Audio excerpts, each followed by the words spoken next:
आप देख रहे हैं प्रोग्राम दस्तक रेहान तारिक के साथ। आज जिन स्टोरीज पर देंगे दस्तक उनमें शामिल है सेनेट इंतखाबात, खुफिया राय शुमारी, हुकूमत की परेशानी, बल्दियाती इंतखाबात का मामला फिर खटाई में क्यों पड़ गया, FBI का इकदाम, आजाद कश्मीर में दर्जनों सनतें बंद होने का खदशा, 24 घंटे 100 अरब का तोहफा, बिजली की रफ्तार से बिजली के झटके, अवाम के सब्र का पैमाना लबरेज। अस्सलाम वालेकुम, मैं हूं रेहान तारिक और आप देख रहे हैं दस्तक। खेल के मैदान से पाकिस्तान के लिए अच्छी खबर आई है, जहां पाकिस्तान क्रिकेट टीम ने पहले T20 इंटरनेशनल में जनूबी अफ्रीका को 3 रन से हरा दिया है। यानी खेल के मैदान में तो पेशरफ्त हो रही है, लेकिन सियासी मैदान की बात करें तो गुज़श्ता दिनों मंजर आम पर आने वाली वीडियो का तूफान अभी तक नहीं थम सका है। इल्जामात और जवाबी इल्जामात का सिलसिला जारी है। किसने पैसे लिए, किसने पैसे दिए, करोड़ों रुपए कहां गायब हो गए। पैसे लेने वाले परवेज खटक और असद कैसर पर इल्जामात आयद कर रहे हैं, लेकिन तहरीक इंसाफ के दोनों सीनियर रहनुमा इन इल्जामात की सख्ती से तरदीद कर रहे हैं। आज वजीर आजम इमरान खान ने सेनेट इंतखाबात 2018 के वीडियो मामले की तहकीकात का फैसला कर लिया है और वजीर आजम इमरान खान ने MPs के पैसे लेने की वीडियो के मामले पर 3 रुकनी कमेटी बना दी है, जिसमें वफाकी वजीर साइंस और टेक्नोलॉजी फवाद चौधरी, वफाकी वजीर इंसानी हुकूक डॉक्टर शीरी मजारी और वजीर आजम की मुशीर दाखिला व एहतसाब शहजाद अकबर शामिल है।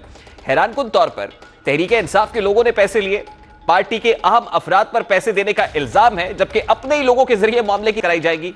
यानी मुद्दई भी खुद, मुलजिम भी खुद और अब मुनसिफ भी खुद बन गए हैं।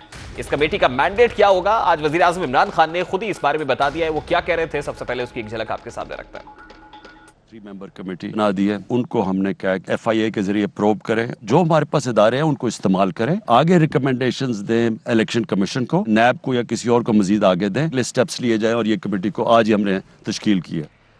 वज़ीर आज़म इमरान खान ने वीडियो के मामले पर कमेटी तो बना दी है, लेकिन वीडियो के मामले में वो खुद बार बार अपने बयानात बदलते रहे हैं। 2018 में कहा कि वीडियो मौजूद है, 10 फरवरी को वीडियो की मौजूदगी से इनकार कर दिया, लेकिन आज वज़ीर आज़म ने एक बार फिर वीडियो की मौजूदगी का एतराफ किया है। ये बदलते बयानात जो वज़ीर आज़म इमरान खान साहब ने दिए हैं, उसकी एक झलक भी आपके सामने रखता है।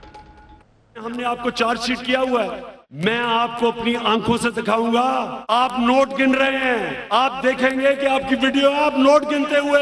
मेरे पास अगर ये वीडियो होती तो वो जो हमने 20 लोग निकाले थे, उन्होंने 2 ने तो मेरे पे केसेस किए होते, मैं अदालत में क्यों ना ये वीडियो ले जाता। अगर मेरे पास होती, हमारा वकील 2 साल से जा रहा है अदालत में, तो वो वीडियो दिखा देता, केस ही खत्म हो जाता। अगर मेरे पास ये होती पहले। हमारी कमेटी बनी जिसने इन्वेस्टिगेट करना था, हमें जब पता चला उन्होंने कहीं से वीडियो लाई और उन्होंने कहा जी हम ये आपको दे नहीं सकते लेकिन दिखा सकते हैं। उसके बाद हमने अपने 20 MPs को शो कॉज दिया और फिर निकाला उनको। इस वक्त पाकिस्तान तहरीक इंसाफ के रहनुमा रियाज फतियाना साहब हमारे साथ मौजूद है। बहुत बहुत शुक्रिया रियाज फतियाना साहब आपके वक्त के लिए। सबसे पहले तो ये फरमाइएगा, जब वज़ीर आज़म इमरान खान साहब ये कहते हैं कि सीक्रेसी ऑफ बैलेट अगर होगी तो इसका अल्टीमेट फायदा हुकूमत को होगा, तो क्या फिर हुकूमत भी मनूवर करने को तैयार है, खरीदो फरोख्त का हिस्सा बनने के लिए हुकूमत भी तैयार है? फतियाना साहब देखिए, माजी में तो ये रवायत रही है कि जो हुकूमत में होता है वो मराद देकर, डेवलपमेंट फंड देकर, नौकरियां देकर, उनको एग्जेक्टिव सपोर्ट देकर और बाज़ बात उनको कुछ फिनेंशियल सपोर्ट देकर भी वो लेता रहा है, हथियाता रहा है। अरकान असम्बली की चांगा मांगा के नाम पे लोगों को वहाँ बंद रखा गया और लोगों को खरीदो फरोख्त हुई। पाकिस्तान में इसकी हिस्ट्री बहुत पुरानी है और मैं समझता हूँ ये पहली गवर्नमेंट है जो इमरान खान की क़यादत में बजाय खुद खरीदो फरोख्त करती है, बाकियों को भी रोक रही है, खुद भी इज्तनाब कर रही है इस काम से। ये तो शुरुआत है। लेकिन रियाज फतियाना साहब आपने देखा नहीं कि किस तरह 50-50 करोड़ रुपए अनाउंस किए गए अरकान कौमी और सूबाई असम्बली के लिए एंड सेनेट इंतखाब से कबल, तो क्या ये प्री पोल रिगिंग नहीं है? नहीं, इसको प्री पोल रिगिंग नहीं कर सकते। अरकान असम्बली को कैश नहीं मिलता, ना उनके बैंक अकाउंट में जाते हैं, ना उनको जेब में जाते हैं। दरअसल वो निशानदेही करते हैं कि उनके इलाका में क्या मसाइल हैं अवाम के, और इसके अलावा कुछ नहीं होता। गवर्नमेंट जाहिर है प्रोसेस तो यही है, साबिका अदवार में भी ऐसे ही जाते रहे हैं। आपको तो बड़े अच्छे तरीके से पता है सर, आप तो बड़े सीजन्ड पॉलिटिशियन हैं। अभी देखिए कि एक वीडियो सामने आती है जिसपे पता ये चलता है कि 50-50 करोड़ रुपए अरकान सूबाई और कौमी असम्बली को दिए जा रहे हैं और वो पाकिस्तान तहरीक इंसाफ के लोग हैं। इमरान खान साहब ने 3 रुकनी कमेटी कॉन्स्टिट्यूट कर दी है जो ये बताएगी कि रकम किसने दी है, क्या परवेज खटक साहब, असद कैसर साहब उसमें मौजूद थे। यानी पाकिस्तान तहरीक इंसाफ तो खुद दलदल में नहीं धंसती चली जा रही है कि जो करंट नेशनल असेंबली के स्पीकर है सर परवेज खटक साहब जो वजीर दिफा है, अगर वो डिटर्मिन हो जाते हैं तो बड़ा मुश्किल हो जाएगा। फिर ना आपको याद होगा 2018 में जब इलेक्शन हुए हैं सेनेट के मार्च 2018 में, तो खैबर पख्तूनख्वा में ये चीज सामने आई। उस वक्त इमरान खान वज़ीर आज़म नहीं थे और हुकूमत इलेक्शन की तैयारी कर रही थी। उस मौके पे तो सोच भी नहीं सकता कि अपने अरकान असम्बली को आप पार्टी से निकाल दें, कि उन्होंने 22-23 लोगों को अरकान असम्बली को निकाल दिया और उसके नतीजे में अवाम में इसकी पजीराई हुई और आपने देखा कि 2/3 मेजोरिटी लेकर PTI आई है खैबर पख्तूनख्वा में। नहीं, लेकिन वही अरकान असम्बली ये कह रहे हैं ना रियाज फतियाना साहब कि ये असल में परवेज खटक साहब के कहने पर दिए, पाकिस्तान तहरीक इंसाफ ने रकम दी, पाकिस्तान तहरीक इंसाफ के लोगों को दी और जिस मकाम पर दी वो भी स्पीकर हाउस था। मेरा ख्याल ये मफरूजा है, ऐसी कोई बात नहीं है। ये लोगों ने अब कुछ लोगों ने डील की है पैसों की, अपने घरों पे की है या कोई और खुफिया जगहों पे की होगी। अच्छा सर, मुझे ये बताएं सर, इलेक्शन कमीशन ने स्केड्यूल अनाउंस कर दिया है, 3 मार्च को सेनेट इंतखाब होने जा रहा है। अभी ये नहीं पता कि ओपन बैलेट से होता है या सीक्रेट बैलेट से होता है, लेकिन उससे पहले पाकिस्तान तहरीक इंसाफ के लिए जनूबी पंजाब से एक मुश्किल खड़ी हो गई है क्योंकि वहां के अरकान असम्बली जिनमें रिजेंटमेंट पाई जाती है, खुरम लगारी साहब ने रेजिग्नेशन दे दिया, ख्वाजा दाऊद सुलेमानी पहले ही नाराज बैठे हैं 15-20 लोगों को लेकर। जो खुरम लगारी है वो भी कह रहे हैं कि मेरे साथ जो है वो 15-20 लोग मौजूद हैं। तो आपको नहीं लगता कि जनूबी पंजाब से जो एक लहर उठ रही है वो सेनेट इंतखाब के अंदर पाकिस्तान तहरीक इंसाफ के लिए पंजाब में कम से कम मुश्किल बना देगी? देखिए 35 वोट कम से कम चाहिए पंजाब में एक जनरल सीट को इलेक्ट करने में, और उस वक्त जो पोजीशन है 3 सीट आराम से PTI दे जाएगी, ऐसी कोई बात नहीं है। और अगर ये ओपन बैलेट से होते हैं, यानी कि शो ऑफ हैंड नहीं होगा बल्कि बैलेट पेपर पे नाम होगा MP का, तो फिर तो कोई भी MP दाएं बाएं नहीं होगा। और अगर सीक्रेट बैलेट से जो होता है, क्योंकि अभी तक मामला कोर्ट में भी है, कोर्ट अगर फैसला कर देती है नहीं तो फिर इसका मतलब ये है ना सर कि ओपन बैलेट से असल में आप उन लोगों को प्रेशराइज भी करना चाहते हैं। हम तो ऐसा कोई इरादा नहीं रखते हुकूमत, बिल्कुल। अगर हुकूमत का इरादा होता है लोगों को पैसे देकर या मरा देकर उनकी लॉयल्टी को चेंज करने का, तो फिर ये इस बात की शुरुआत ना करती कि हम बिलाखिर। ठीक है, बहुत बहुत शुक्रिया रियाज फतियाना साहब आपके वक्त के लिए। पाकिस्तान तहरीक इंसाफ के रहनुमा रियाज फतियाना हमारे साथ मौजूद थे। आज इलेक्शन कमीशन ऑफ पाकिस्तान ने सेनेट इंतखाबात 2021 के लिए शेड्यूल जारी कर दिया, जिसके तहत चारों सूबाई असम्बली और कौमी असम्बली में सेनेट इंतखाबात के लिए 3 मार्च को पोलिंग होगी। दूसरी जानिब सुप्रीम कोर्ट में सेनेट इंतखाबात ओपन बैलेट के जरिए करवाने के मामले पर समाअत जारी है। ऐसे वक्त में जब शेड्यूल का ऐलान कर दिया गया है, सेनेट इंतखाबात के शेड्यूल के ऐलान के बाद इस हवाले से कानून साजी के इम्कानात खत्म होते जा रहे हैं और इम्कान है कि अब सेनेट इंतखाबात के लिए नई कानून साजी नहीं हो सकेगी। हुकूमत के पास सेनेट इंतखाबात के हवाले से आज भी मुख्तलिफ दरखास्तों पर समाअत हुई है। दौरान समाअत जस्टिस याहिया अफरीदी ने अटॉर्नी जनरल से सवाल किया कि जब सुप्रीम कोर्ट का फैसला मौजूद है तो सदारती रेफरेंस क्यों दाखिल किया गया है? जब 2 मुख्तलिफ फैसले होंगे तो क्या सदारती रेफरेंस दाखिल कर दिया जाएगा? आप आला अदलिया से किस किस्म की नजीर कायम कराना चाहते हैं? अटॉर्नी जनरल ने कहा कि वो अपने नातवा कंधों पर इतना बोझ नहीं ले सकते। 3 रुकनी बेंच का फैसला आने से हिम्मत हुई है। चीफ जस्टिस ने रिमार्क्स दिए कि सेनेट के गुज़श्ता इंतखाबात खुफिया राय शुमारी से हुए थे। अटॉर्नी जनरल ने कहा कि खुफिया राय शुमारी इंतखाबी कवानीन के शिक 122 के तहत हुई थी। जस्टिस एजाजुल एहसन ने कहा कि कानून साजी करने वालों ने खुफिया राय शुमारी की शिक शामिल की थी। कानून साजों की मर्जी खुफिया वोटिंग बरकरार रखें या ना रखें। उधर आज मुस्लिम लीग नून और पाकिस्तान बार काउंसिल ने भी सदारती वाला सुप्रीम कोर्ट में चैलेंज कर रखा है, जबकि JUI और पीपल्स पार्टी की दरखास्तें पहली अदालत में जेर समाअत है। सुप्रीम कोर्ट ने सेनेट इलेक्शन ओपन बैलेट से कराने से मुतालिक सदारती रेफरेंस पर समाअत पीर तक मुलतवी कर दी है। इसी मामले पर बात करेंगे। इस वक्त रहनुमा JUIF और साबिक सदर सुप्रीम कोर्ट बार जनाब कामरान मुर्जा साहब हमें ज्वाइन कर चुके हैं। बहुत बहुत शुक्रिया कामरान मुर्जा साहब आपके वक्त के लिए। सर, सबसे पहले तो ये फरमाइएगा, सेनेट इंतखाब ओपन बैलेट से होगा या सीक्रेट बैलेट से? यकीनन ये मामला अब सुप्रीम कोर्ट ऑफ पाकिस्तान में डिटरमिन होना है क्योंकि मैटर इज ऑलरेडी सब जुडिस इन द कोर्ट। बताइएगा कि अब अदालती कार्रवाई कहां तक पहुंची है और कब तक फैसला मुतवक्के है?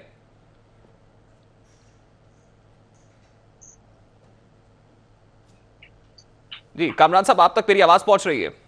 जी बिल्कुल पहुंच रही है कामरान साहब, क्योंकि आपने इस मामले को चैलेंज कर रखा है सदारती ऑर्डिनेंस को, ये बताइएगा कि सुप्रीम कोर्ट के अंदर जो रेफरेंस पर समाअत हो रही है ये मामला अब कहां तक पहुंचा है? क्योंकि आज भी जेर समाअत रहा, अभी तक मुलतवी की गई है, कब तक फैसला मुतवक्के है? क्योंकि अब ओपन बैलेट से या सीक्रेट बैलेट से अगर जाना है तो ये मशरूत है अदालती फैसले के साथ। देखिए, अब आज क्या है मामला, मंडे के लिए, मंडे को अटॉर्नी जनरल साहब कुछ थोड़ी देर शायद आर्ग्यू करेंगे और उसके बाद जो है ना वो एडवोकेट जनरल साहबान जो है ना वो आर्ग्यू करना चाह रहे हैं। 3 एडवोकेट जनरल तो कंसीड करेंगे जो गवर्नमेंट के अलाई हैं या गवर्नमेंट जहाँ पे मतलब पीटीआई गवर्नमेंट है वहाँ पे वो सूबे जो है वो बजाय कि अपना कोई इंडिपेंडेंट इनपुट देते वो उन्होंने वही स्टैंड लिया है या वही स्टांस है जो फेडरल गवर्नमेंट का है या पीटीआई का यहाँ पे मरकज में। सिंध गवर्नमेंट शायद वो अपोज करेगी इलेक्शन कमीशन की तरफ से जो है ना वो इसकी अपोजिशन आई है, फिर उसके बाद जो है ना वो हमारी तरफ से कुछ होगा। तो हमने ये फैसला किया था कि रज़ा रबानी साहब चूँकि चेयरमैन सेनेट रहे हैं हमारे लिए, जो मैं खुद सेनेट में था तो हमारे अपोजिशन लीडर भी रहे, तो लीड काउंसिल जो है ना अपोजिशन की तरफ से उनको लीड करवाएं। तो वो भी चाह रहे थे कि उनका भी मंडे को पहले ले लिया जाए। तो मंडे ट्यूसडे नेक्स्ट वीक में इंशाल्लाह डिसाइड हो जाएगा इन एनी केस। जो भी उन्होंने ओपिनियन देना है या जो भी ओपिनियन फॉर्म करना है वो दूसरी तरफ उसको सुन के वो तकरीबन जो है ना वो अगले हफ्ते में फाइनल हो जाएगा। कामरान साहब, अगर अगले हफ्ते ये फैसला आता है, क्योंकि इलेक्शन कमीशन ऑफ पाकिस्तान ने सेनेट इंतखाबात का स्केड्यूल अनाउंस कर दिया है, 3 मार्च को पोलिंग होने जा रही है, अगर अगले हफ्ते में ये फैसला आता है तो आपके ख्याल में क्या ये 3 मार्च का जो इंतखाब है वो सीक्रेट बैलेट से ही होगा या फिर सदारती ऑर्डिनेंस मौसर हो जाएगा? देखिए ये कोई फैसला नहीं होगा, ये ओपिनियन होगा, राय होगी। उनसे एडवाइजरी जुरिसडिक्शन में उनकी राय मांगी है कि ये जो सेनेट इलेक्शन है ये अंडर द कॉन्स्टिट्यूशन है या अंडर द कॉन्स्टिट्यूशन नहीं है। अब जो भी फर्ज करें वो कहते हैं कि अंडर द कॉन्स्टिट्यूशन है, तो ये जो अपना इन्होंने ऑर्डिनेंस दिया है वो नहीं रहेगा, फील्ड में ख़त्म हो जाएगा, वो वैसे भी कंडीशनल है। तो इसके बाद वो सीक्रेट बैलेट होंगे, और अगर वो आता है कि नहीं जी ये अंडर द कॉन्स्टिट्यूशन नहीं है, अंडर द एक्ट है, तो फिर उसके बाद बावजूद इसके कि हमारी इसमें जो ना मुख्तलिफ रिजर्वेशंस हैं, फिर मुमकिन हो सकता है कि वो ओपन हो जाएं। मगर ओपन का मतलब ये नहीं है कि वो शो ऑफ हैंड है। ओपन का मतलब सिर्फ यही है, तरीकाकार वही पुराना रहेगा, मासवाए इसके कि या तो वो बैलेट पेपर के जो वो लीफ जो होती है जो कास्ट किया जाता है, या तो उसके पीछे नंबर होगा, जिस तरह से वो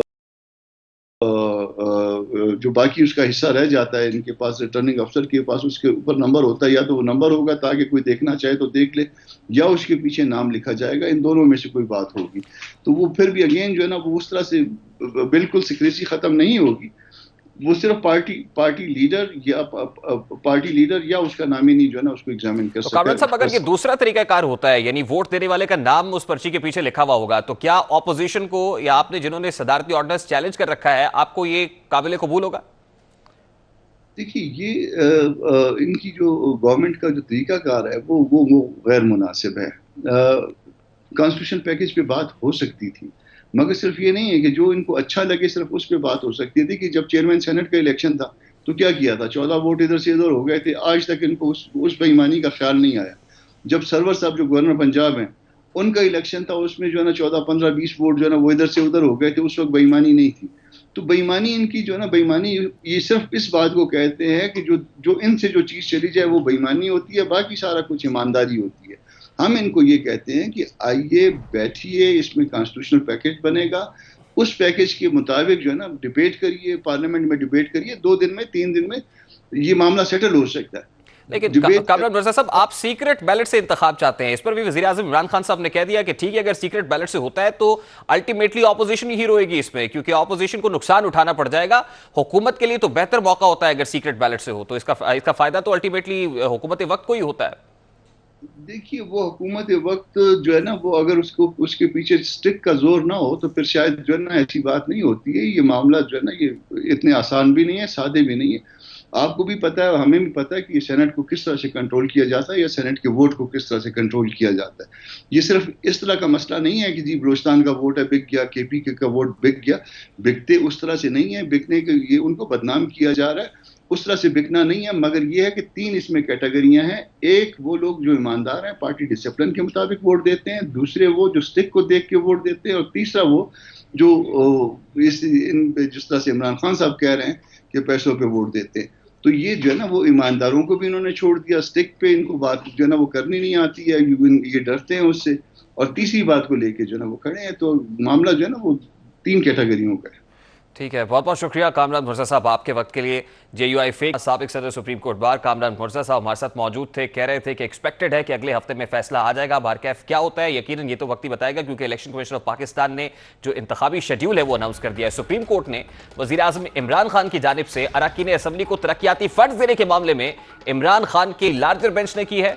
आज की समाअत के दौरान वजीर आजम इमरान खान के दस्तखत शुदा जो सेक्रेटरी खजाना की रिपोर्ट है वो भी जमा कराई गई है, जिसमें वजीर आजम ने अरकान असम्बली को तरक्याती फंड देने की खबर की तरदीद कर दी है। अटॉर्नी जनरल ने वजीर आजम से जवाब मांगने पर एतराज किया तो जस्टिस काजी फायज ईसा ने कहा कि जो ये एतराज है गुज़श्ता रोज क्यों ना किया। समाअत के दौरान जस्टिस उमर अता बंदियाल ने कहा कि क्या वजीर जाती हैसियत में जवाब दे थे, वजीर आजम को आईनी तहफ़्फ़ुज़ हासिल है, वजीर आजम इस वक्त जवाब दे हैं जब मामला उनसे मुतल्लिक हो, हुकूमत जवाब दे हो तो वजीर आजम से नहीं पूछा जा सकता। जस्टिस उमर अता बंदियाल ने कहा कि अदालती हुक्म में जवाब वजीर आजम के सेक्रेटरी से मांगा गया था, हुकूमत सेक्रेटरीज के जरिए चलाई जाती है। उन्होंने अटॉर्नी जनरल खालिद जावेद खान को मुखातिब करते हुए कहा कि अटॉर्नी जनरल साहब कोई गैर कानूनी हुक्म जारी ना करने दिया करें।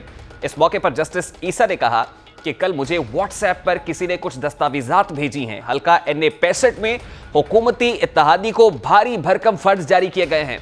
जस्टिस काजी फायज ईसा ने कहा कि क्या सड़क की तामीर के लिए मखसूस हल्कों को फंड्स दिए जा सकते हैं, क्या हल्के में सड़क के लिए फंड्स देना कानून के मुताबिक है।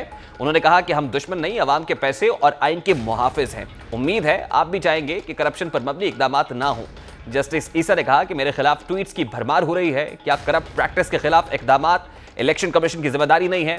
उनका कहना था कि मालूम नहीं कि वजीर आजम को सियासी इकदामात पर आईनी तहफ़्फ़ुज़ हासिल है या नहीं, ताहम माजी में अदालतें वज़ीर आजम को तलब करती रही हैं। साथ ही उन्होंने कहा कि क्या वजीर आजम का काम लिफाफे तकसीम करना है। जस्टिस ईसा ने रिमार्क्स दिए कि वजीर आजम ने कहा है कि 5 साल की मुद्दत कम होती है, वजीर आजम को चाहिए कि वोट में तोसी के लिए असम्बली से रुजू करें। उनके रिमार्क्स पर अटॉर्नी जनरल ने कहा कि व्हाट्सएप वाली दस्तावेजात आपकी शिकायत है, जायजा लेंगे, जिस पर जस्टिस ईसा ने कहा कि मुझे शिकायत को निंदा ना कहें, मैं सिर्फ निशानदेही कर रहा हूं, आपने शायद मेरी बात ही नहीं सुनी। बाद हज़ार समाअत के दौरान चीफ जस्टिस ने रिमार्क्स दिए कि वजीर आजम का जवाब काफी मुदल्लल है, जज और वजीर आजम एक मुकदमे में फरीक हैं, ताहम हम वजीर आजम ऑफिस को कन्फ्रंट करने नहीं बैठे। जिसके बाद अदालत ने वजीर आजम के जवाब पर इत्मीनान का इजहार करते हुए अरकान को फंड्स देने का केस निपटा दिया है। कैफिया एक ब्रेक लेंगे और ब्रेक के बाद जब वापस आएंगे तो फिर ज़िमनी इंतखाबात से मुतालिक बात करेंगे कि ज़िमनी इंतखाबात के इनेकाद में ताखीर क्यों हो रही है, जायजा लेने की कोशिश करेंगे और फिर जानने की कोशिश करेंगे क्या बल्दियाती इंतखाबात मुस्तकबिल करीब में मुमकिन भी दिखाई दे रहे हैं या नहीं। ब्रेक के बाद बात करते हैं।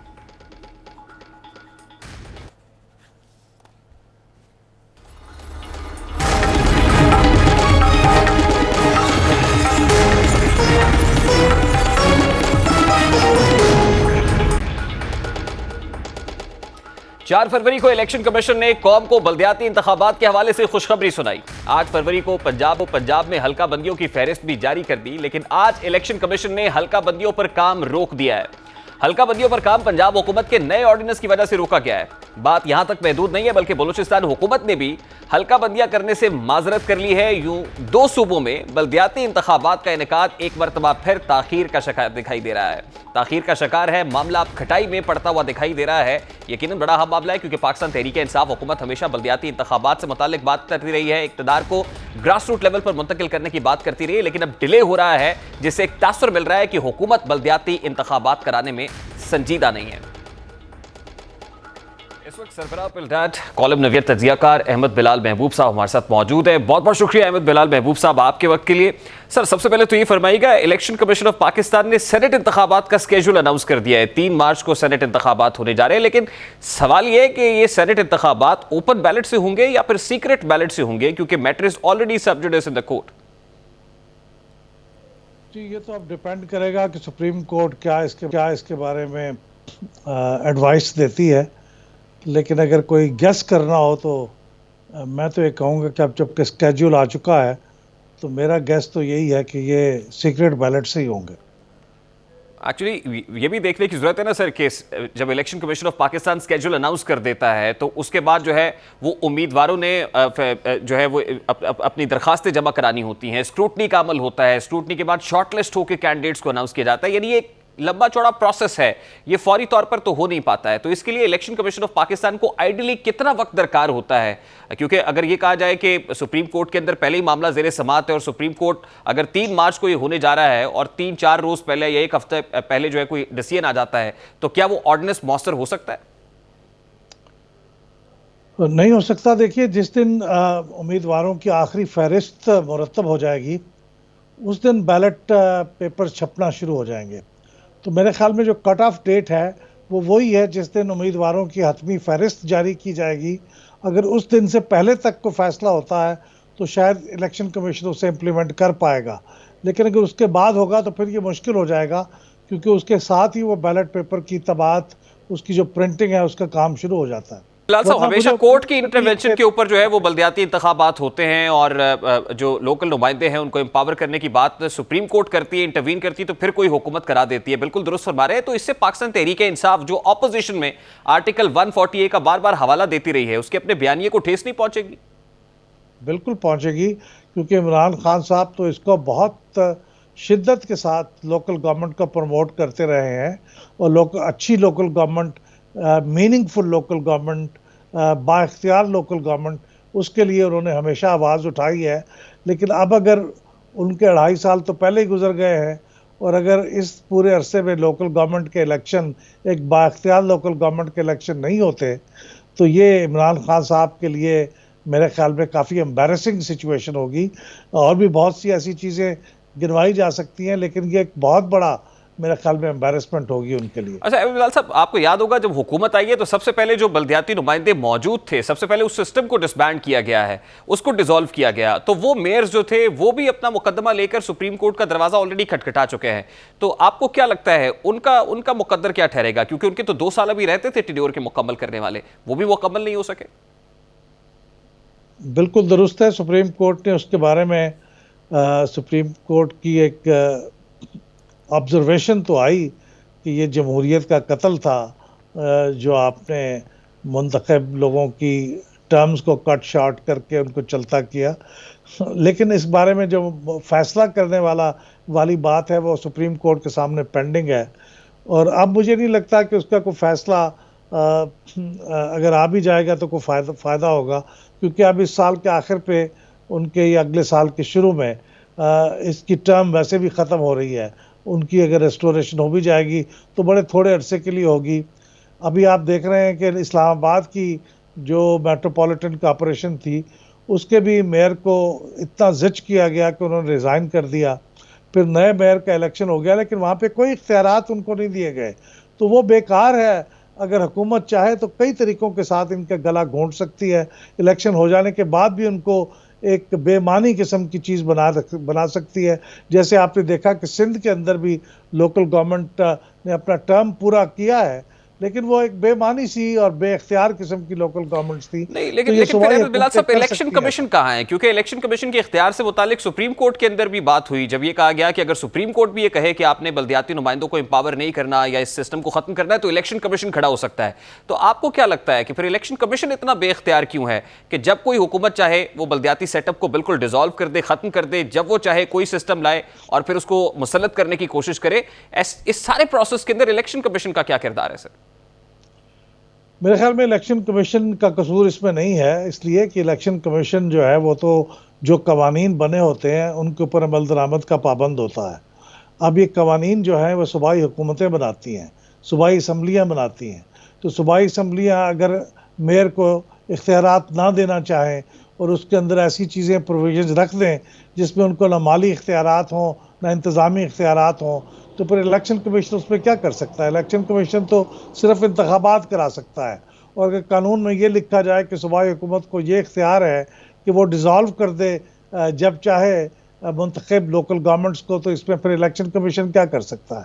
तो इसमें तो अदालतें ही कुछ कर सकती हैं, या फिर ये है कि आइन के अंदर तरमीम करके, जिस तरह हमारी सूबाई हुकूमतें और कौमी हुकूमत के लिए प्रोविजंस हैं हमारे दस्तूर के अंदर, और हिंदुस्तान के दस्तूर के अंदर भी वहाँ के जो पंचायती निज़ाम है उसके बारे में कुछ आउटलाइंस दी गई हैं, जिसकी वजह से वहाँ पे सूबाई हुकूमतें लोकल गवर्नमेंट को अपनी मर्ज़ी के मुताबिक उसको ना डिज़ॉल्व कर सकती हैं ना उनके अंदर तब्दीलियाँ कर सकती हैं।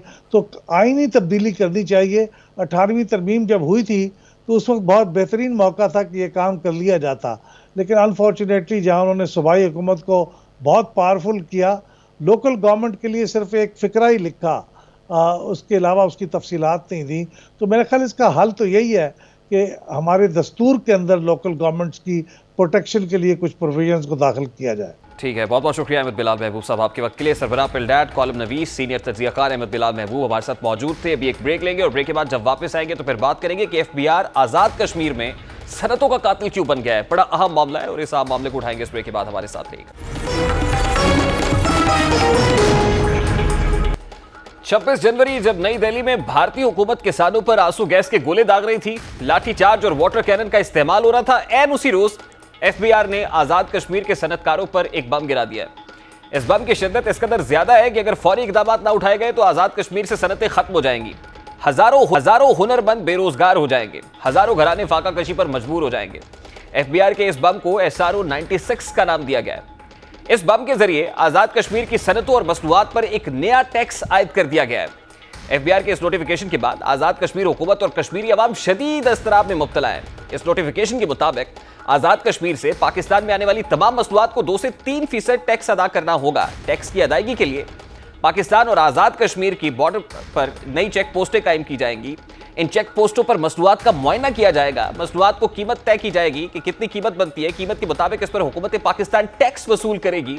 अब कश्मीर में कायम सनतों के लिए खाम माल कराची पोर्ट के जरिए आता है, जिसका सबसे पहले मरहले पर कराची में टैक्स अदा किया जाता है। कराची से आजाद कश्मीर पहुंचने तक कई इकसाम के टैक्स अदा किए जाते हैं, लेकिन फाइनल प्रोडक्ट जब तैयार होकर पाकिस्तान के मुख्तलिफ इलाकों में जाएगी तो हुकूमत इस पर एक बार फिर टैक्स वसूल करेगी। यानी जो वैल्यू एडेड टैक्स है वो भी हुकूमत पाकिस्तान यहां पर लेगी फाइनल प्रोडक्ट के ऊपर। यहाँ ये बात काबिल जिक्र है कि आजाद कश्मीर हुकूमत ने रियासत में सनतों को फरोग देने के लिए खुसूसी टैक्स रियायत दी थी, कुछ टैक्सेस के अंदर छूट दी गई थी। इस रियायत के बायस न सिर्फ आजाद कश्मीर बल्कि मुल्क के दीगर सूबों और इलाकों से भी सरमायादारों ने शर्तें लगा रखी हैं, सरमायाकार अट्रैक्ट हुआ है। लेकिन इस नोटिफिकेशन के बाद सरमायाकार परेशानी से दो चार है, सर पकड़ कर बैठ गए। उन्हें खतरा है कि एफबीआर चेक पोस्टें कायम करके सनतकारों को हरासा करेगा।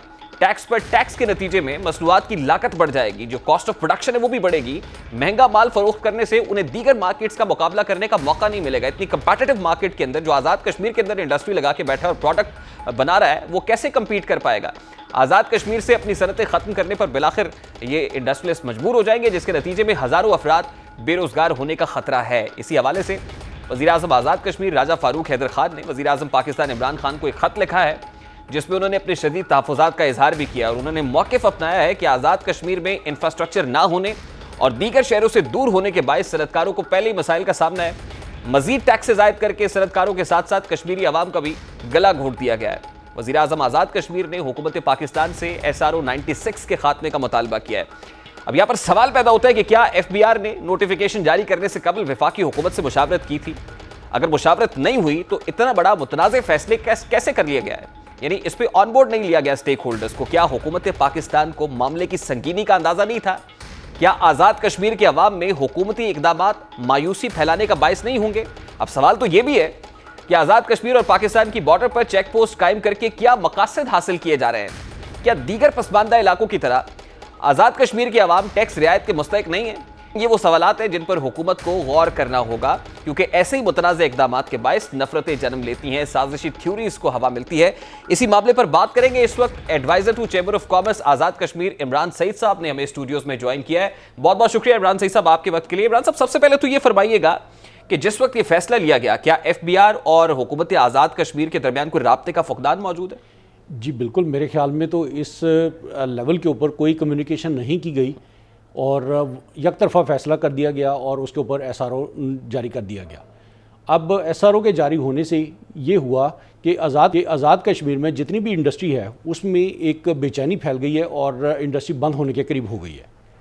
अच्छा देखिए ना, बात यह है कि एफबीआर को टैक्स रेवेन्यू शॉर्टफॉल का पहले ही सामना रहता है। जिस वक्त एफबीआर पे प्रेशर होता है तो एफबीआर से एक सवाल किया जाता है और वो सवाल ये होता है कि आप सरमायादारों से टैक्स नहीं लेते हैं, उनको आप एग्जेम्पशंस देते हैं, आप गरीब आदमी की जेब से टैक्सेस वसूल करते हैं। तो ये जो टैक्स एग्जेम्पशंस हैं इंडस्ट्री को, ये इसको क्लियर कीजिएगा कि जो एग्जेम्पशंस आपको दी गई यकीनन इस तासुर के साथ ही खत्म की गई कि इंडस्ट्री को जो ऑलरेडी इतना प्रॉफिट ले रही है उसको एग्जेम्पशंस क्यों? तो ये एग्जेम्पशंस कौन सी हैं जो आपसे वापस ली गई है? जी, आपने बहुत अच्छा सवाल किया। इसमें एक चीज़ को मैं क्लैरिफाई कर देना चाहता हूँ कि एग्जेम्पशन है क्या। बेसिकली एग्जेम्पशन जो है वो सिर्फ वैल्यू एडिशन की हद तक है।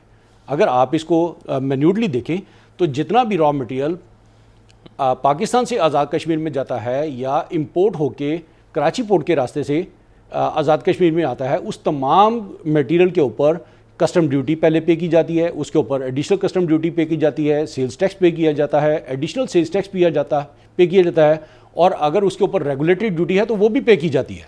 इसके बाद 100 जैसे ही वो प्रोडक्ट क्रॉस करती है सिंध से, तो सिंध एक्साइज भी पे की जाती है।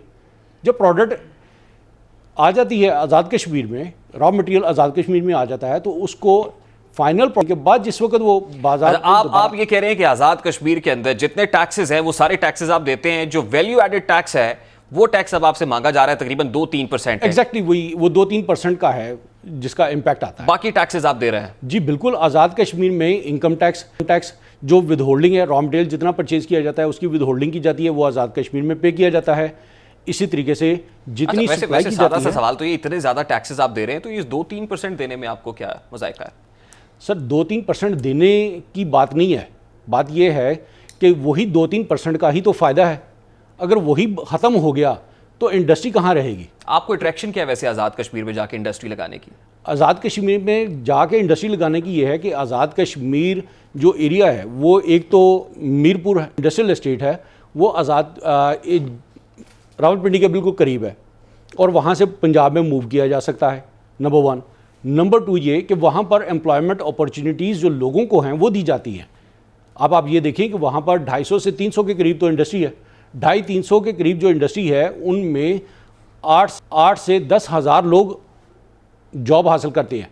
वहाँ पर लोगों को ट्रेनिंग फैसिलिटी मिलती है। 250 से 300 जो फैक्ट्रियाँ वहाँ पर हैं, सबका कंसेंसस ये है कि अगर 2-3% ये टैक्स अगर ना खत्म किया गया तो फिर क्या करेंगे उसके बाद? आप क्या सोच रहे हैं? तो क्या संगीन इकदाम ले सकते हैं? जी बिल्कुल ये है। आप ये देखिए कि कोई भी इंडस्ट्रियलिस्ट पंजाब से या पाकिस्तान से जाके एजेके में इंडस्ट्री क्यों लगाएगा? हाँ, यही तो मेरा आपसे सवाल है, अट्रैक्शन क्या है? बात यह है कि अट्रैक्शन वही 2-3% की है। अगर आप उसको वॉल्यूम के ऊपर लेके जाएंगे तो वो एक अमाउंट बन जाएगी, हैंडसम अमाउंट बनेगी। लेकिन अगर आप वही ख़त्म हो जाए तो फिर तो आपको लॉस ही लॉस है। ये जो आपका कंसर्न है आपने एफबीआर के सामने रखा है जी एफबीआर की तरफ से कुछ जवाब आया आपको? जी एफबीआर के सामने ही ये सबसे पहले भी कंसर्न्स रखे गए थे और जिस वक्त एफबीआर ने इस डिसीजन को लेने से पहले एफबीआर के साथ मीटिंग्स भी हुई थी, लेकिन एफबीआर चूंकि मुझे ये लग रहा है वैसे एफबीआर को जो है ना वो रेवेन्यू जनरेशन आपकी तरफ से जो है वो नहीं हो रही है, यानी एफबीआर को वो कलेक्शन नहीं हो रही जो आप आज़ाद जम्मू कश्मीर को दे देते हैं। नहीं, ऐसी बात नहीं है। मैं इसको एक और एंगल से आपसे डिस्कस करता हूँ। आप ये देखें कि अगर गवर्नमेंट ऑफ पाकिस्तान का बजट देख लें और आज़ाद कश्मीर का बजट देख लें, आज़ाद कश्मीर के बजट में जो रेवेन्यूज़ की कलेक्शन है वो सिर्फ 29 बिलियन है। आप बजट उठा के देख लें, आपके सामने फिगर्स आ जाएगी। एज़ कम्पेयर टू दैट आप पाकिस्तान का बजट उठा के देखें तो 4900 बिलियन जो है ना वो रेवेन्यू कलेक्शन है। अच्छा, वो जो 29 बिलियन आप बता रहे हैं उसके ऊपर भी टैक्स पाकिस्तान में दे रहे हैं आप, वो कितना टैक्स दे रहे हैं एफबीआर को जो दे रहे हैं? ये तो उसके अगेंस्ट जो एफबीआर को दे रहे हैं वो तो आप ये देखें कि जितना इंपोर्ट होता है उसके ऊपर 17% इनकम टैक्स एफबीआर को मिलता है। जितना रॉ मटेरियल पंजाब से या पाकिस्तान से जाता है एजेके में तो 17% उसके ऊपर भी टैक्स पे किया जाता है। Custom duties, taxes, excise tax जैसे मैंने पहले बताया वो सारे के सारे टैक्स पे किए जाते हैं। 96 को वापस लिया जाए, अगर ये नहीं होता है तो उसके बाद आपका इकदाम क्या होगा? मतलब उसके बाद इकदाम क्या होगा? अल्टीमेटली मैक्सिमम 1 साल इंडस्ट्री चलेगी, उसके बाद बंद हो जाएगी, लोग बेरोजगार हो जाएंगे। बिल्कुल। और ये मेरा ख्याल है कोई अच्छा सिग्नल नहीं है, अच्छा सिंबल नहीं है कि इंडस्ट्री रिलोकेट हो या इंडस्ट्री बंद हो जाए और फिर जो है ना वो वर्क फोर्स आपकी वो इधर उधर फिरती रहे। बहुत बहुत शुक्रिया इमरान सईद साहब, आपके वक्त के लिए उसमें ज्वाइन किया। इमरान सईद साहब हमारे साथ मौजूद थे, एडवाइजर है जी chamber of commerce Azad Kashmir के। गुफ्तगू आपने सुनी है, ये इंतहाई गैर मुनासिब इकदाम होगा कि इंडस्ट्री रिलोकेट होती है। यकीनन जो स्किल्ड लेबर है उसको भी एक धचका पहुंचेगा। नौकरियाँ 1 करोड़ तो पैदा करना कुछ आए, लेकिन जो पहले रोजगार में है वो बेरोजगार हो जाएंगे। अभी एक ब्रेक लेंगे और ब्रेक के बाद जब वापस आएंगे तो फिर बात करेंगे कि हुकूमत ने 24 घंटों में 100 अरब का तोहफा कैसे दिया। ये तोहफा कैसे दिया जा रहा है जी, ब्रेक के बाद आपको बताते हैं।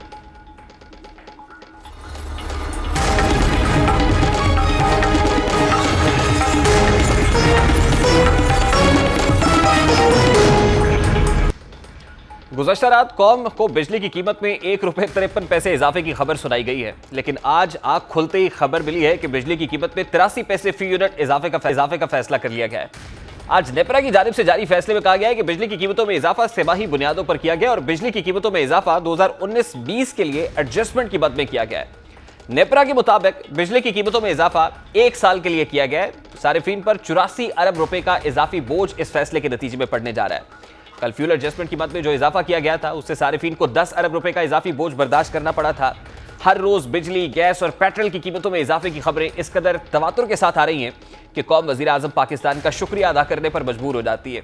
शुक्रिया क्यों ना हो, जनवरी में 1 रुपये 30 पैसे फी यूनिट इजाफे की सिफारिश की गई थी, लेकिन हुकूमत ने महज 1 रुपये 6 पैसे इजाफा किया था। यह इजाफा तो फ्यूल एडजस्टमेंट की मद में था, लेकिन एक और इजाफा भी इसी माह किया गया था। वो इजाफा 1 रुपये 95 पैसे फी यूनिट था और यह इजाफा साल भर के लिए किया गया था। इस वक्त हुकूमत का मौक़िफ़ था कि अगर पावर सेक्टर में नून लीग की पॉलिसियां जारी रहती तो बिजली 2 रुपये 60 पैसे महंगी करना पड़ती, यानी अवाम पर एहसान करते हुए उन्हें पूरे 65 पैसे की रियायत दी गई थी। लेकिन आज महज चंद हफ्तों के बाद ही बिजली की फी यूनिट कीमत में 83 पैसे इजाफा कर दिया गया है, यानी 65 पैसे की रियायत देकर 83 पैसे का झटका आवाम को दे दिया गया है। लेकिन फिर भी मीर रियासत, आपकी हुकूमत का शुक्रिया कि आपने चंद हफ्तों के लिए ही सही कम अज कम 65 पैसे की रियायत दे दी है। मीर रियासत मौसम सरमा इख्तिताम की जानिब गामजन है, लेकिन कौम इस वक्त शदीद परेशानी से दो चार है। उसे सर्दियों में महंगी बिजली मिली, उसने सब्र किया, शुक्रिया अदा किया, लेकिन वो परेशान इसलिए है कि उसे गर्मियों में आपका शुक्रिया कितनी मरतबा अदा करना पड़ेगा। मीर रियासत, हमारा काम है आपके दर पर दस्तक देना, दरवाज़ा खुले या ना खुले। ये तो था आज का दस्तक। आपसे मुलाकात होगी इंशाअल्लाह कल। अपना रखिएगा ख्याल। अल्लाह हाफ़िज़।